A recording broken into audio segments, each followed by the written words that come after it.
Kā te sauc un cik tev gadu? Mani sauc Dans Burkovskis un man ir 14 gadi. Kurā skolā tu mācies? Es mācos Rīgas valsts 1. ģimnāzijā. Kā tu vispār uzzināji par mums?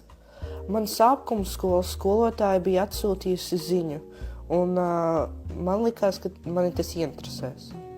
Vai tu biji pārliecināts, ka saņemsi budžeta vietu? Man likās, ka es iegūšu budžeta vietu, jo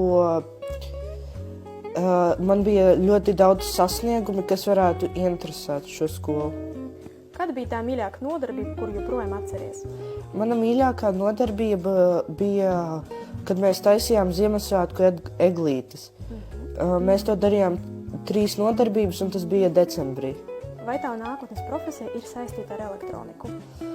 Manuprāt, es nākotnē vēlētos kļūt par kaut ko, kas ir saistīts ar elektroniku, tehnoloģijām, inženierzinībām, kā arī medicīnu, bet noteiktu profesiju es vēl neesmu izdomājis.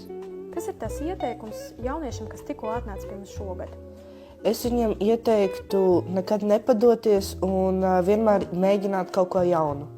Paldies par interviju, tad tiekamies nodarbībā. Paldies, tiekamies!